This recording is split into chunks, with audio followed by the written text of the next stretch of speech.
आज हम पढ़ेंगे बच्चों रिएक्शन विद हैलोजेंस। हम क्या पढ़ रहे थे, हम केमिकल प्रॉपर्टीज पढ़ रहे थे और लास्ट लेक्चर में हमने कवर किया था कि रिएक्शन विद हाइड्रोजन करा दे हम तो किस तरह रिएक्ट करेगा हमारा अल्कलाइन अर्थ मेटल, और रिएक्शन विद वाटर के साथ देख लिया जाए तो किस तरह अल्कलाइन अर्थ मेटल वाटर के साथ रिएक्शन करेगा। अब आज हम बात करते हैं रिएक्शन विद हैलोजेंस कि अगर हैलोजन के साथ अल्कलाइन अर्थ मेटल को रिएक्ट करा दिया जाए तो किस तरह वो रिएक्ट करेगा। So the alkaline earth metal directly combined with halogen and on heating gives metal halides। alkaline earth metal मेरे directly halogen के साथ combine हो जाते हैं बच्चों और metals halide हमें देते हैं हीट करने के ऊपर, और metal halide को मैं रिप्रेजेंट कर दूं MX2 को, जहां पर M क्या है बच्चों, M है मेरा फ्लोरीन हो सकता है, क्लोरीन हो सकता है, ब्रोमीन हो सकता है, आयोडीन हो सकता है, मतलब कोई भी हेलोजन ग्रुप हो सकता है। बात क्लियर है। बट बच्चों बेरिलियम ऐसा नहीं करता है, बेरिलियम डायरेक्ट रिएक्ट नहीं करता है हेलोजेंस के साथ। ऐसा क्यों होता है उसको अभी हम देखेंगे। तो सबसे पहले मैं बात करता हूं किसी मेटल की रिएक्शन अगर मैं X2 के साथ करा दूं, मतलब कोई F2 Cl2 Br2 I2 किसी भी हेलोजेंस के साथ करा दूं और स्लाइटली हीट दे दूं उसे, तो मुझे मिल जाएगा मेटल हैलाइड मिल जाएगा, MX2 मिल जाएगा बच्चों। बात क्लियर है, समझ में आपको यहां तक। इसी तरह यहां पर मेटल कौन कौन से हो सकते हैं, मेटल भी कोई भी हो सकता है, जैसे मैग्नीशियम, कैल्शियम, स्ट्रॉन्शियम, बेरियम, इनमें से कोई भी मेटल मैं यहां पर यूज में ले सकता हूं। बट क्या बेरिलियम ले सकता हूं मैं, नहीं बच्चों, मैंने अभी मना किया कि बेरिलियम को अगर क्लोरीन के साथ डायरेक्ट हीट करता हूं मैं तो वहां पर कोई रिएक्शन नहीं होती है, नो रिएक्शन होती है वहां पे। बात क्लियर है। So here the formation of BeCl2 is done from beryllium oxide. Beryllium chloride का फॉर्मेशन करना है अगर, तो उसका प्रिपरेशन हम बेरिलियम ऑक्साइड से करते हैं बच्चों। जैसे अगर मैं बेरिलियम ऑक्साइड ले लूं, उसकी रिएक्शन कार्बन और क्लोरीन के साथ करा दूं, कार्बन और क्लोरीन मॉलिक्यूल के साथ करा दूं, कितने टेम्परेचर पर, 600 से 800 kelvin temperature, that means 600 to 800 kelvin temperature को उसको देता हूं मैं, तो मुझे क्या मिल जाएगा, मुझे BeCl2 और CO मिल जाएगा। मतलब यहां मुझे बेरिलियम क्लोराइड मिल चुका है बच्चों। बात क्लियर है। और CO क्या है, कार्बन मोनोऑक्साइड मिल चुका है यहां पर। बात समझ में आई किस तरह बेरिलियम क्लोराइड का फॉर्मेशन होता है। इसी तरह मैं अगर बात करूं कि अगर मुझे BeF2 बनाना है बच्चों, क्या बनाना है, BeF2 बनाना है, तो उसे मैं किस तरह बना सकता हूं, तो BeF2 is prepared by thermal decomposition of ammonium tetrafluoroberyllate. अगर इसका मैं थर्मल डिकम्पोजिशन करा दूं बच्चों तो मुझे क्या मिल जाएगा, तो मुझे मिल जाएगा बच्चों BeF2 मिल जाएगा, मतलब बेरिलियम फ्लोराइड मिल जाएगा।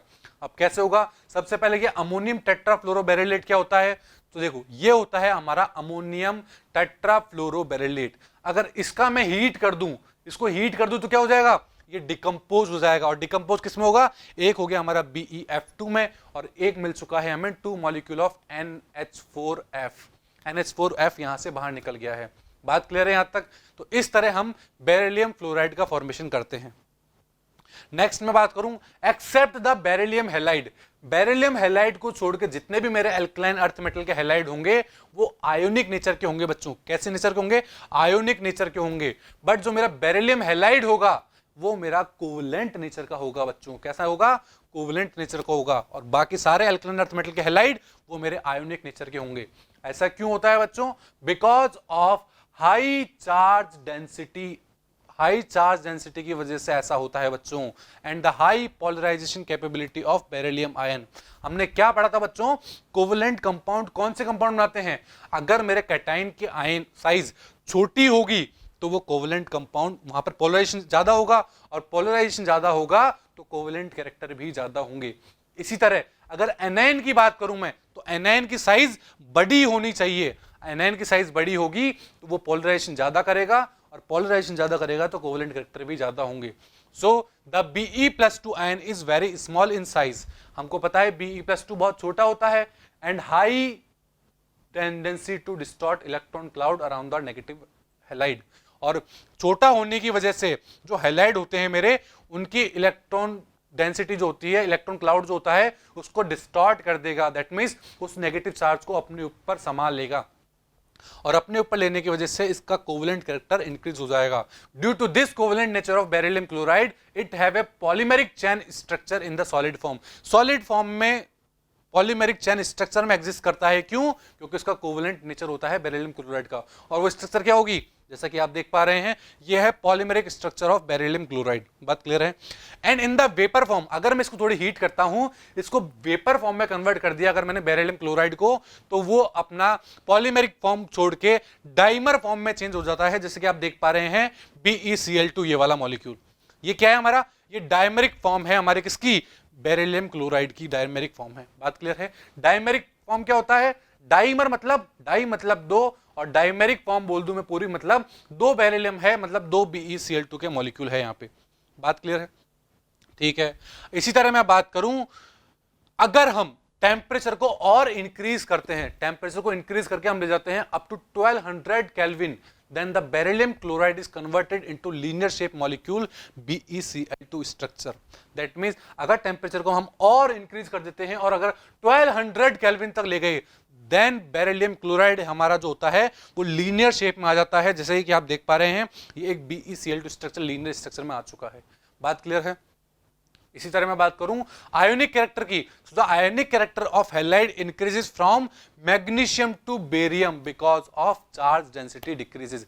जैसे जैसे हम ऊपर से नीचे आते हैं, आपको पता है कि इनके अंदर चार्ज तो सेम होता है बट साइज इंक्रीज होती है, और चार्ज डेंसिटी जो होती है बच्चों मेरी, वो चार्ज के तो डायरेक्टली प्रोपोर्शनल है, पर जो उसकी साइज होती है साइज के इनवर्सली प्रोपोर्शनल होती है।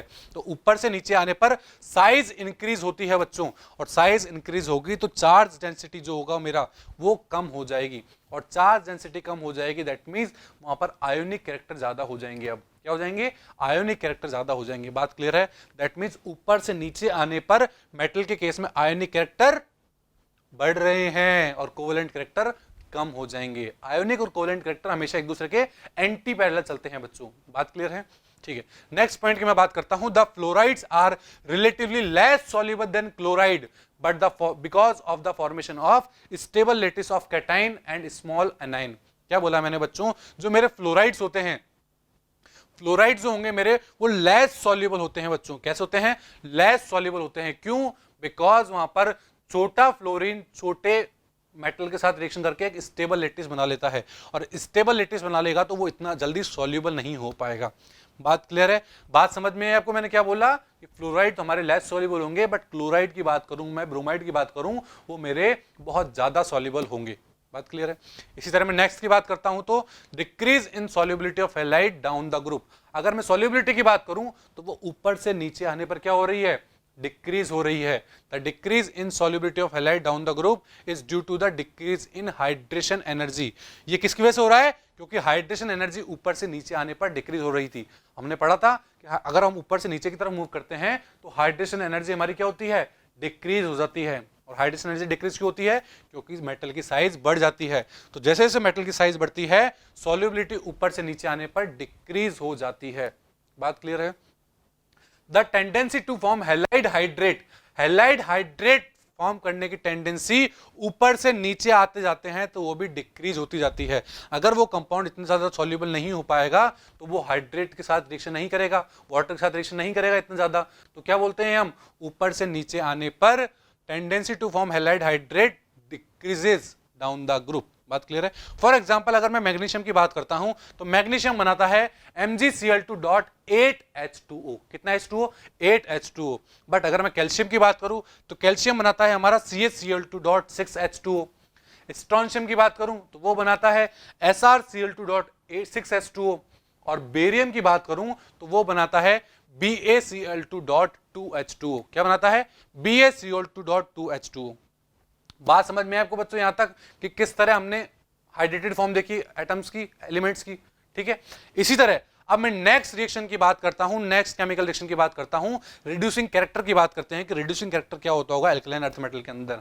सो जिस तरह एल्कली मेटल का हमने पढ़ा था कि उसी तरह एल्कलाइन अर्थ मेटल भी जो होते हैं मेरे, वो स्ट्रॉन्ग रिड्यूसिंग एजेंट होते हैं मेरे। क्या होते हैं? स्ट्रॉन्ग रिड्यूसिंग एजेंट होते हैं। और रिड्यूसिंग एजेंट का काम क्या होता है बच्चों? रिड्यूसिंग एजेंट का मतलब हो गया खुद का तो ऑक्सीडेशन कर दें और सामने वाले का रिडक्शन कर दें। दैट मींस सामने वाले को इलेक्ट्रॉन दे दें, और सामने वाले को इलेक्ट्रॉन देके खुद का क्या हो जाएगा? खुद का ऑक्सीडेशन हो जाएगा। However, the reducing power is less than those of corresponding alkali metal। जबकि इनका जो रिड्यूसिंग पावर होगा वो एल्कली मेटल के कंपेयर में क्या होगा? एल्कली मेटल के कंपेयर में कम होगा। ऐसा क्यों होगा बच्चों? ऐसा इसलिए होगा क्योंकि हमें पता है एल्कलाइन अर्थ मेटल छोटे होते हैं तो वो इलेक्ट्रॉन इतना इजीली नहीं निकाल सकते, तो उनका रिड्यूसिंग पावर थोड़ा कम होगा एल्कली मेटल की कंपेयर में। बात क्लियर है? और अगर मैं बात करूं ऊपर से नीचे, किसी ग्रुप में ऊपर से नीचे की तरफ मूव करते हैं तो क्या देखते हैं हम बच्चों, ऊपर से नीचे मूव करने पर आयोनाइजेशन एनर्जी डिक्रीज हो जाती है। क्या होती है? डिक्रीज होती है। क्यों होती है डिक्रीज? क्योंकि size of metal atom increase होती जाती है। ऊपर से नीचे आने पर मेटल की साइज इंक्रीज होती है और आयोनाइजेशन एनर्जी डिक्रीज हो जाती है। So as we move from Be to Ba, मतलब बेरिलियम टू बेरियम मूव करते हैं, रिड्यूसिंग कैरेक्टर इंक्रीज होता है क्योंकि इलेक्ट्रॉन बाहर निकालने की टेंडेंसी बढ़ रही है, ऑक्सीडाइजिंग होने की टेंडेंसी बढ़ रही है। हमने पढ़ा था कि ऊपर वाला एलिमेंट जो होता है हमारा बेरिलियम, उसका ऑक्सीडेशन पोटेंशियल बहुत कम होता है, बट जो नीचे वाले एलिमेंट होते हैं बेरियम, स्ट्रोंशियम, उनका ऑक्सीडेशन पोटेंशियल बहुत ज्यादा होता है। So the overall order for reducing character क्या हो जाएगा? ओवरऑल ऑर्डर हो जाएगा हमारा, सबसे ज्यादा होगा हमारा बेरियम +2, फिर स्ट्रोंशियम +2, फिर कैल्शियम +2, मैग्नीशियम +2 और बेरिलियम +2 मेरा सबसे कम रिड्यूसिंग पावर वाला मेटल होगा। बात क्लियर है? सो यहां आपने क्या देखा? यहां आपने देखा beryllium has low reducing character, however its reducing nature is due to large hydration energy associated with the small size of Be+2 आयन। क्या बोला मैंने बच्चों कि जो बेरिलियम है वो लो रिड्यूसिंग कैरेक्टर है, जबकि उसके अंदर हाइड्रेशन एनर्जी जो होती है वो क्या होती है? बहुत ज्यादा होती है। हाइड्रेशन एनर्जी कितनी होती है? बहुत ज्यादा होती है with the small size of Be+2। उसकी छोटी साइज होने की वजह से वहां पर हाइड्रेशन एनर्जी ज्यादा होती है। बात क्लियर है? बट दैट मींस यहां पर हमने क्या लिया?